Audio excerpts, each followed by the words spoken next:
America 2.0. I found a couple of really good articles. I'm just going to run them together for you.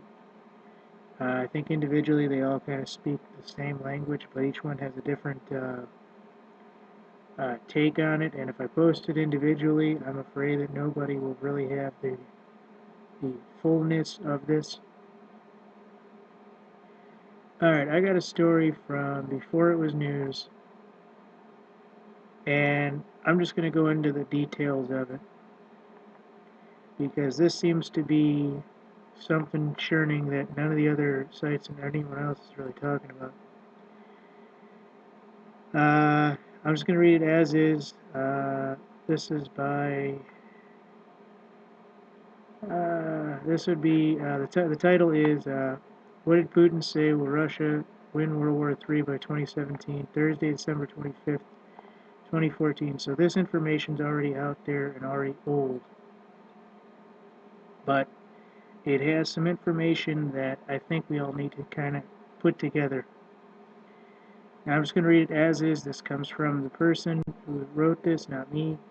As I reported yesterday, the current economic currency crisis in Russia isn't your typical economic crisis. That is, this is just part of a business cycle, and it isn't something that is happening because demand for oil is up or supply for oil is down.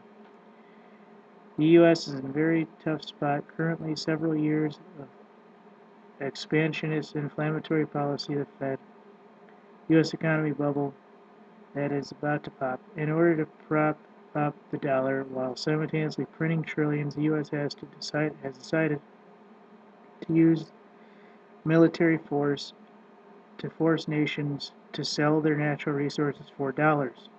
So this is the underlying scheme of all these countries in Russia that were in Lithuania, Poland, etc. We're in these countries probably for natural resources rights to fund the dollar while going after Putin, which does not want to sell natural resources. This is one of his comments. This is one of Putin's comments. Aside from this, I don't know, some trade seminar conference they had a couple weeks ago. He was talking that America will not get Russian resources, that he would put a cloud of mushroom clouds over Russia to where we wouldn't be able to access it for 100 years if they tried. Okay, so this is, okay, so we know that they're selling natural resources for dollars. The increased demand for the dollars because nations need dollars for natural resources and prevent rapid devaluation of the dollar. Iraq, Libya, Syria, Iran have all been the most notable military and economic targets. But recently, Russia, China, and North Korea have also had a role in undermining demand of the dollar. It's been widely reported Russia and China are making moves away from the dollar to a reserve currency, and they've made agreements to sell natural resources to one another in other currencies. The U.S. attacked North Korean oil ship early in 2014. This was never on TV that I'm aware of. When they dared to make an illicit purchase of oil from Libyan rebels. How dare they? And they weren't paying for it in dollars. How dare they? So the U.S. has repeatedly been provoking Russia and trying to poke Putin until he does something stupid, allowing the West to attack in the name of defending Europe against the next Hitler. Of course, almost all of the news about Putin, Russia, Ukraine falls in the category of provoking Putin. And many are aware of the fact that this will lead to another war in Europe, World War III. This includes Putin's economic advisor. Even the godless Pope knows we're in the early stages of World War III. That said, the U.S. economic crisis and looming collapse puts them in a weak position. Russia is a major threat, providing support for Syria and Iran, as well as starting to drop the dollar itself. So the U.S. either wants Putin out of office, either out or dead, or they want him as a scapegoat for the hot phase of the war. And this is where a two-pronged economic attack comes from. In order to provoke a dumb move on Putin's part, the U.S. has done the following. First prong, Obama started imposing sanctions against Russia in 2014, has progressively increased the severity of these sanctions, imposing more even over the past few weeks. Russia is in the midst of a currency crisis. Imposing sanctions was more nuisance than anything else. Putin didn't budge, so the U.S. escalated things. Second half of 14. Second prong. Obama made an agreement with Saudi Arabia. You can read about the details here. There's a highlighted area where it says here. Where it's discussed a report from the Wall Street Journal and other sources. The U.S. agreed to attack Syria on behalf of Saudi king. This alone is a provocation against Russia because Syria is a Russian ally. Impressively, Putin didn't fall for it. But the other part of the agreement, it appears, was Saudi Arabia would significantly cut oil prices in order to put significant pressure on the Russian economy, either provoking Putin to take military action or the Russian people to call for an oust. Or they said ouster, but yeah, oust. Unsurprisingly, Russia has weathered the storm fairly. Why is it a surprise? And the oil thing just happened last couple of weeks, so we know we're coming to terms of what time frame this is. The Russian economy is stronger than the U.S. economy. Putin knows it. In fact, it appears Putin's war strategy against the U.S. is to wait for the next inevitable collapse of the U.S. His speech last week was very telling. There are a couple of most important highlights from Guardian. I think that was the article. It shouldn't have gone out, so I'm not going to read anything from that. He said the economy would recover within 2 years by the end of 2016, and said external factors were to blame for the difficulty, mentioning sanctions and a U.S.-Saudi oil pricing conspiracy may have caused the crisis. This is very important. Putin is acknowledging this is caused by economic warfare, and he isn't worried about it. He even seems confident that it'll be over by 2017. Because Putin knows the U.S. can't do this indefinitely, the reduced oil prices will hurt America more than Russia, and he's content to fight economic war by sticking to his far more powerful guns, namely continue to drop the dollar. So it seems Putin may agree with Russian lawmaker Mikhail Degtyarev, who tried to pass a law protecting Russians from U.S. dollar in 2013. If the U.S. national debt continues to grow at current rate, dollar will collapse by 2017.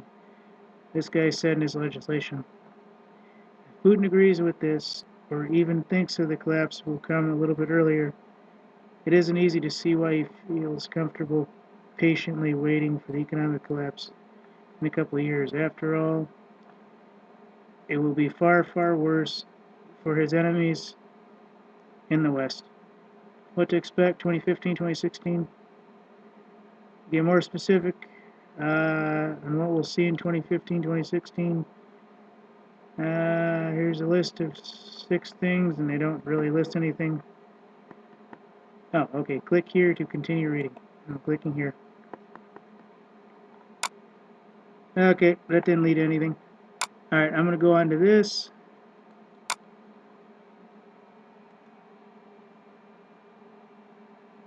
Hang on, I'm still here. There we go. Okay. Let's see here. Alright, I'm going to go to this one first. This one seems to be more chilling. And I'm switching from that page to the Freedom articles. This game, Saturday, January 24, 2015. Timeline to World War III. Will Ukraine develop World War III?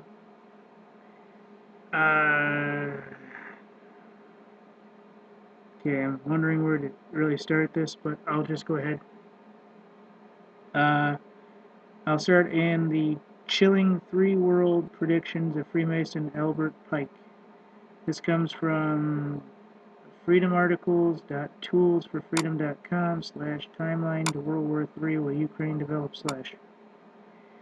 Considering whether the current battles we're living through will eventually become part of timeline to World War III, we need to place these events in historical context, so it's helpful to recall prophecies of Albert Pike, the infamous 33rd degree Freemason Grand Master who was privy to grand plan to create NWO, a worldwide centralized dictatorship, and a small class of wealthy rulers and a large class of ignorant slaves. Pike wrote about a letter in 1871 to Mazzini, another insider, outlining the create 3 world wars, 2 which have already happened exactly as he stated it would. In the letter, Pike stated that after World War III, the planet would be ready to accept a new world order. William Guy Carr, former intelligence officer of the Royal Canadian Navy, quotes Pike's letter to Mazzini in his books, and is uncanny just how accurate predictions in 1871 are today. First World War must be brought about in order to permit the Illuminati to overthrow the power of the Tsars in Russia and making the country a fortress of atheistic communism, which it became. The divergences caused by the agentur or agents of the Illuminati between the British and German empires will be used to foment this war. At the end of the war, communism will be brought and used in order to destroy other governments in order to weaken their religions. That's exactly what happened. I'm not going to read this. I'll just read the last part. In 1919, the Russian Revolution took place, backed by U.S. founder Trotsky and Lenin, which resulted in impending communism in Russia.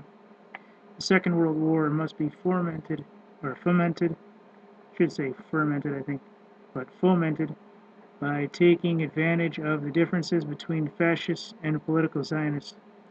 The war must be brought about so that Nazism is destroyed and that the political Zionism be strong enough to institute a sovereign state of Israel in Palestine. During the Second World War, international communism must become strong enough in order to balance Christendom, which would be restrained and held in check until a time when it would need it for the final social cataclysm. Again, Pike was on spot here, naming the opposing ideologies fought in World War II. How the hell did he know about this 70, 80 years before? And he said Nazism. I've read these documents. These were things that this guy knew 200 years before. And he says, and let me bring this up, make sure I'm still in. These were things that didn't exist. I mean, 1876, Geronimo had died, okay, of heart failure because somebody killed him when he was going to be released. This guy here, Albert Pike, did this in 1871, like 5 years before Geronimo died in prison. Geronimo was like 75, they were going to release him, and basically he got killed before he was released in prison. And before that, this guy, Albert Pike, wrote all this stuff. So that is the timeline we're talking about. And now we're in how he's talked about World War II, which is what I've been explaining. Again, as Pike's was on spot here, naming the opposing ideologies, which took place 70 to 80 years before this happened. At this point, I would mention that many people use a second prediction of World War II, claim that Pike's letter is a concoction of fraud because Nazism didn't exist in 1871. However, we need to remember that the Illuminati are global elite long-term planners, or more to the point, are being controlled by non-human forces that plan decades, if not centuries in advance. It's hard to fathom the normal perspective, but if we are to understand the Middle Eastern conflict today and see the potential timeline to World War III, we need to zoom out and take a broader look. Pike's World War III prediction. Okay, I'm going to go ahead and put this one up. Sorry. 1 second. Add screen capture. There we go.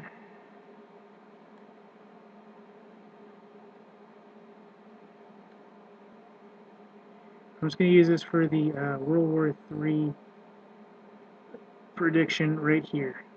This whole thing. It goes down just a little bit more. Alright, go get the pizza.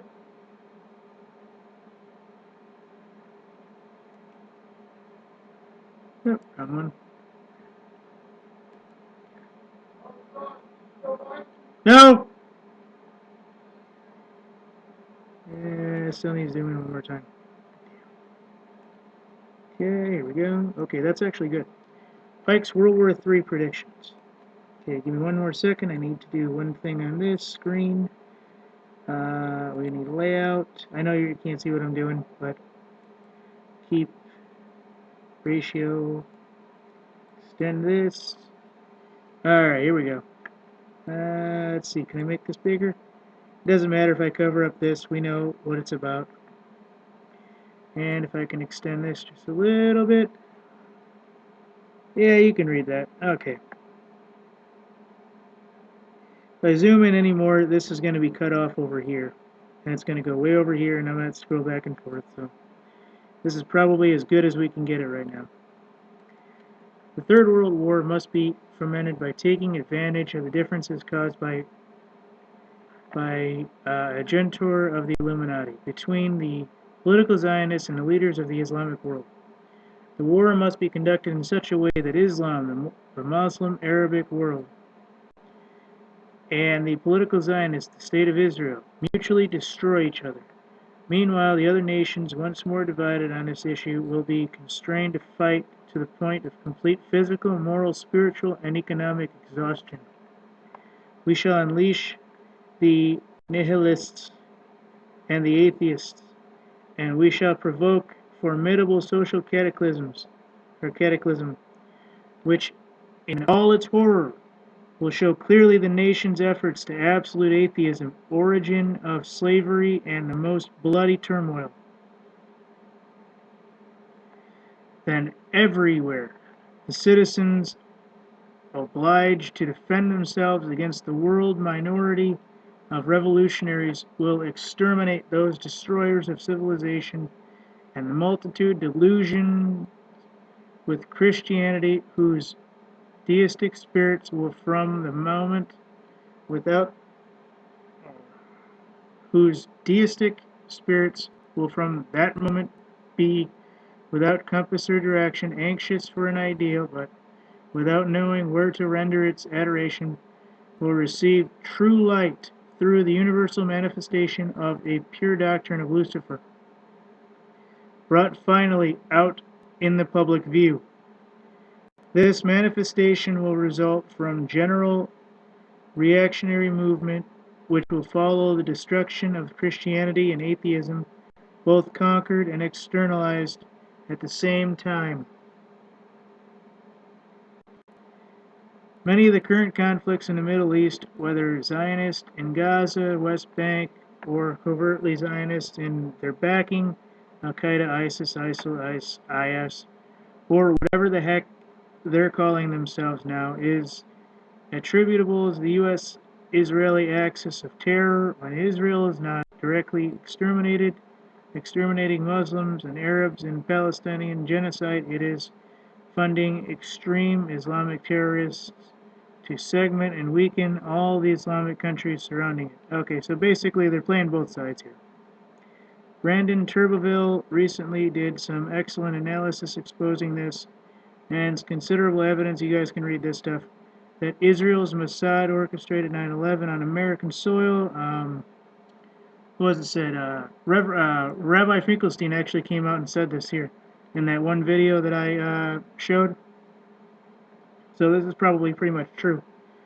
From which the whole fake war on terror and demonization of Islam springboarded, with its Rothschilds being part of a hidden hand in controlling the U.S., Israel, and we can see the whole conflict and hatred is being incited to a point where it may explode into world war. Add to the mix Russia. Let's see how big this is. Yeah, all right. I'm going to go ahead and cut this off here and just read this. Here's the reason why I'm going to cut this part off from here. I got in trouble for copyright infringement or something similar to that due to a third-party thing letting something drag on, and I shouldn't. So I'm just going to go ahead and read this part, and hopefully we can get to the bottom. There's like 2 more segments, so this might even be a 2 or 3 hour installation. All right, add Russia to the mix. On top of Pike's predictions, we can add Russia hegemonic aspirations to control Eurasia, subdue Russia and China into the mix. These psychopathic desires for global domination are well reflected in thinking and writing Zbigniew Brzezinski, former advisor of the U.S. President Carter, and also big influence on Obama. He's consistently advocated policy dominating Eurasian countries surrounding Russia and China in order to encircle those two mighty nations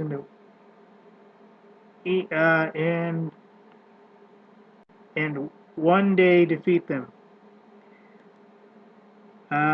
So on the other hand, we have Israel hell-bent on controlling all the land of the Nile and Euphrates, which means stealing and owning parts of Egypt, Lebanon, Syria, Iraq, and more. Aha! So that's why they have ISIS. Masquerading. Okay, we understand that now.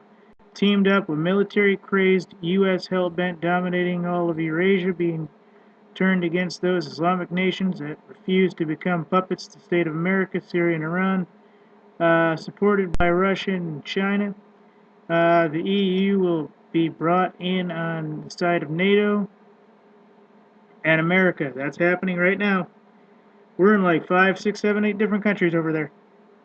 Researchers such as David Icke and reporters such as Charlie McGrath are among many who are beginning to see what might transpire. Ukraine could spark World War III. Oh, good God, thank God this is almost over. I'm sorry, losing my voice here. And I'm actually quite thirsty. Ukraine could very well spark World War III. We know this is going to happen this way and 2 or 3 other ones, but let's just hear what they have to say. The balance of evidence now indicates a shoot-down of MH17 over Ukraine was another U.S.-backed false flag, thanks to Eric Zusi. The excellent analysis, including photographic evidence showing the plane front shot by close-range bullets from both sides, was the aim to frame Russia and garner enough international support to launch the war against them. Ukraine could very well spark a global war and be the last remaining date on the timeline to World War III. All right! Let's hope there's enough sanity and desire for peace among leaders to prevent it. All right, I'm going to go to the next one. Yes, this one's actually good. This one is actually quite good. This one has lots of information. It's StankovUniversalLaw.com. One step away from World War III, ... and the appearance of the Argathans, which I looked up is Nibiru, or Nephilim. Alright, I'll be back 1 second.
1 second.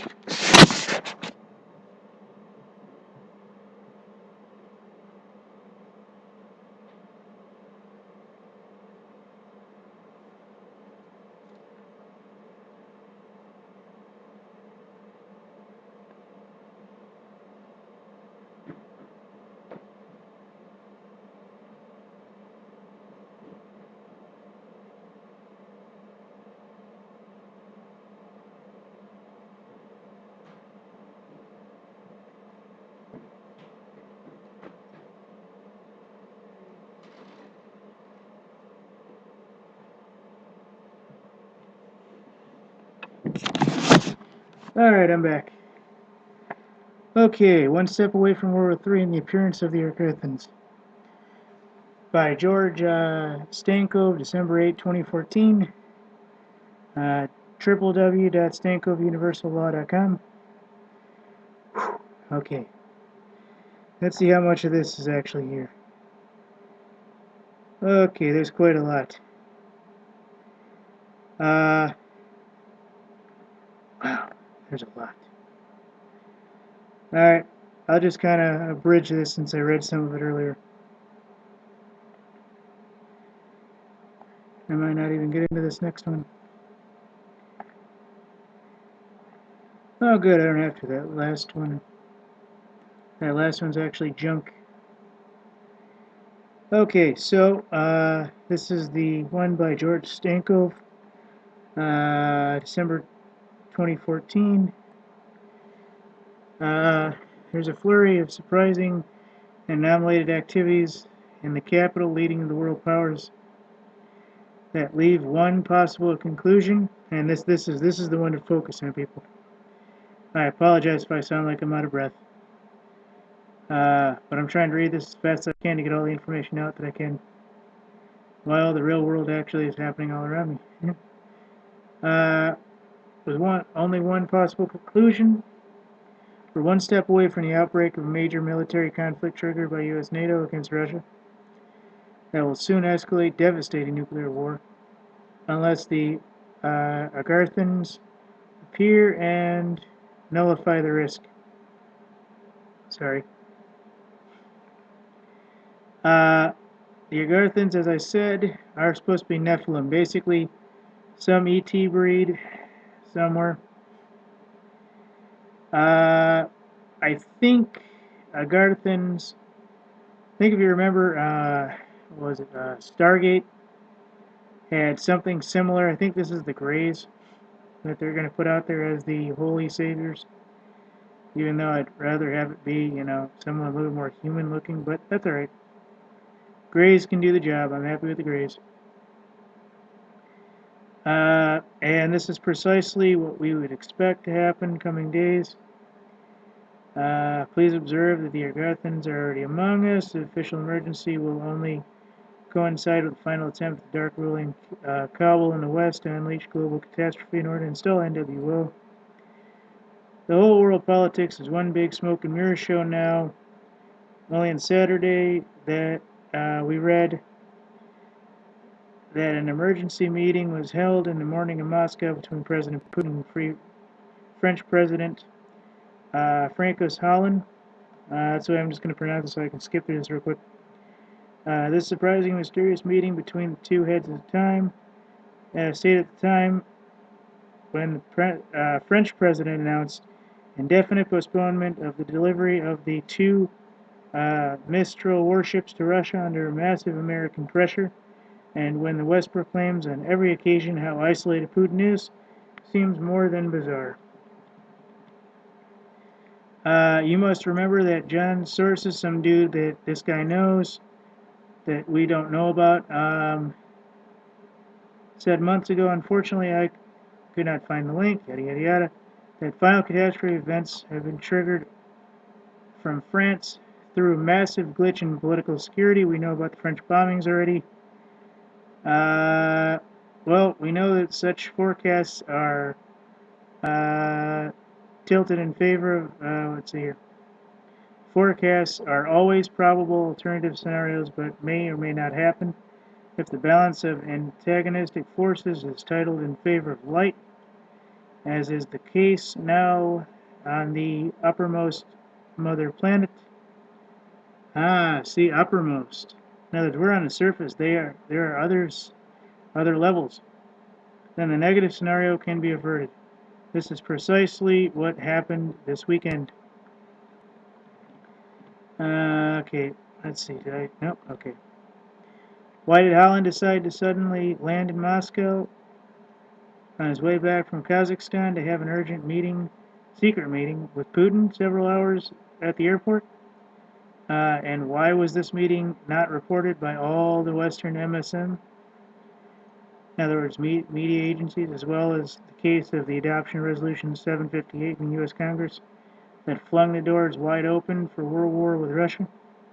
Because the dark Western Kabul, again, I'm just saying what's here, I'm not judging anything, is now feverishly preparing for a new world war and wants to hide plan from basically everybody. All right, so they both reject, the French president and the Russian president both reject the possibility that they've talked about postponed delivery of the two Mr. warships. While in stalemate in the Ukraine conflict could hardly have been a cause for such an urgent meeting, but only a camouflage. Because Putin has not had much conversation with French president in the last months. So it's known and is known to be a puppet of the USA and is not directly involved in the Ukrainian conflict, as is the case of Merkel and Germany.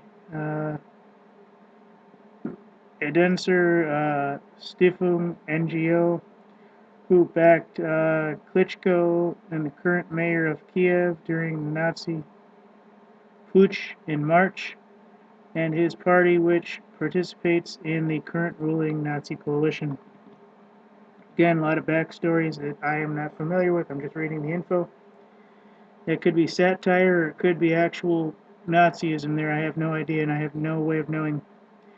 The real reason Holland landed so suddenly in Moscow is much more terrifying. Only 24 hours ago, France General Director, External Secretary DGSE discovered planning the terrorist spectacular English spectacular terror attack, false flag attacks that have been planned as criminal by the Obama administration.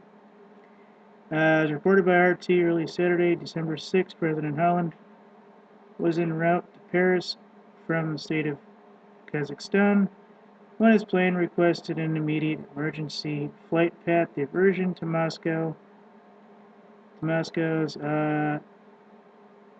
Vnukovo International Airport, where French leaders requested and demanded that he be met with Putin upon landing.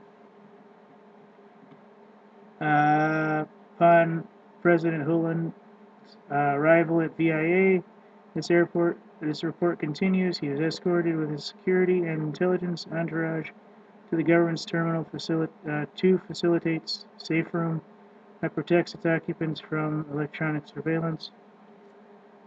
Putin's rushed arrival and meeting with the French counterpart of the VIA,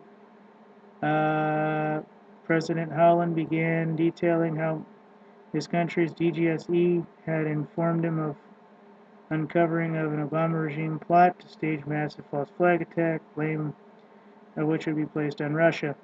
I think this is the shootings. I don't know.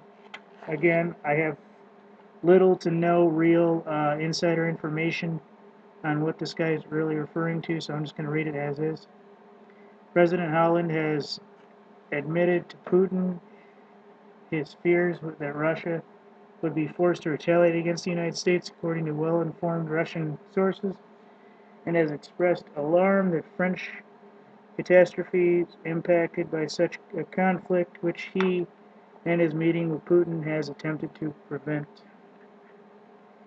Okay.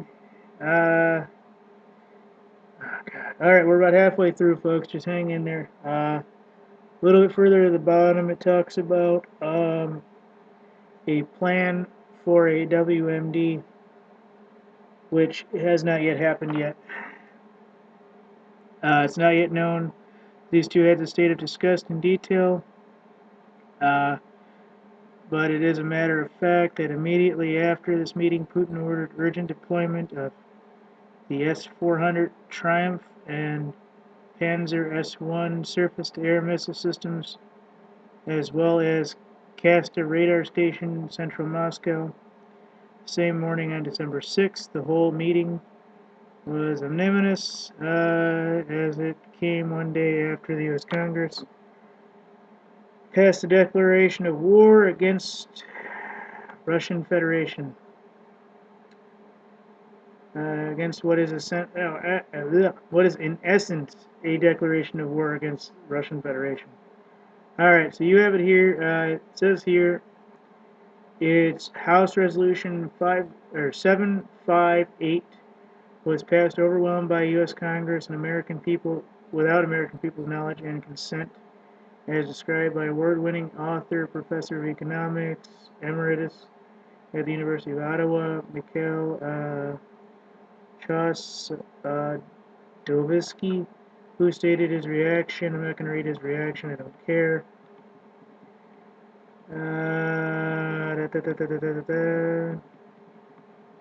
Lots of shit here. Okay. At the same time, the vast majority of Americans have absolutely no idea of the impending catastrophe, which is hurling toward every country by de facto declaring war on Russia. This, however, cannot be said. Most of 120 senior military, political, diplomatic experts, renowned figures from across the world warned last week that Vienna Conference on the humanitarian impact of nuclear weapons of the nightmare about to occur. All right, well, I don't know where this is going, and I forgot where it was, but basically this, or possibly one of the other documents, which I didn't read one of the parts, what it comes down to is there's one last staging area. And I'm actually at the end of the Stanokov UniversalLaw.com document, but basically what it all comes down to is there's one staging event left. One of the documents that said something about a WMD. Now, we've seen this in lots of different articles. The Iran's nuclear weapon one that I posted a video on said that everybody basically knows Iran now has nukes. They worked with North Korea, yada yada yada. America, for some reason, doesn't even care to even announce it because it's just a stage to what's actually going on. So if they have three, who cares if we have 16,000 waiting? You know, that's the way it is. Anyway, but one of these, and I was reading this earlier, and I'm trying to see if maybe I can find it in the context. I'm not seeing it, but in one of these, it talks about a WMD that will go off, and when it does, it'll actually escalate the scene of WW3. And when that happens, basically hit your bunkers and get the fuck down and hide, because it's going to escalate quite quickly. And I don't know where it is. I read it. You know how it is when you read one thing, and then when you have to actually speak about it, you lose half your facts. Well, this is basically everything that it comes down to, and everybody's basically waiting on that one signal. Oh man, oops. All right, well, I just noticed this says how to subscribe to a YouTube channel properly. Wow, bad. All right, so anyway, what we're gonna do is World War III, the last stages of the apocalypse. There. Now nobody can say that it actually said one thing or the other. Honestly, I went back to this little title thing at the bottom. I think it helps, but it really doesn't allow much room for, oops, sorry, this part of the screen. And I have to still learn how to use my scenes and everything with XSplit. But basically, everybody's just waiting on one or two little smoke and mirror shows to show up, and then it's all gonna fricking come down. I don't know if it's gonna come down now. I don't know if they're waiting. I would love to be inside NATO right now to hear what's going on. I don't have anybody that actively knows anything worthwhile, and I'm not certain I would have the chance to know anything that isn't just jibber jabber and hallucinated conspiracy jargon. But basically, from what I understand, is ISIS and the IS state is part of this. Russia's part of this. Basically, all this sums up of World War I, World War II lead up to this, and Israel basically wants to retake that territory that was once the Jewish state. I don't know if that's ever going to happen. Obviously, none of us do know. But this is all, programmed and planned a certain way, and not a single individual can change this. This is probably the way it's going to happen. And, if we try to change it, who are we? We are nobody. So I'm just reporting the facts as they can be told. So I'm going to go ahead and leave you at this, but the last stage, from what I hear, everybody's waiting on a WMD. I hope that doesn't happen. I hope the, what do they call it, the Argentinians or whatever show up and they say, hey, stop this shit. But more and more I hear about more and more world problems, it comes down to one thing, that's population. Doesn't matter who controls the populace. The population is a major, major problem. And the population needs to come down. And whatever has to happen for that to happen is going to happen. And after that is said and done, then we'll have the, the proof in the pudding situation. Alright, well, this is America 2.0 signing off.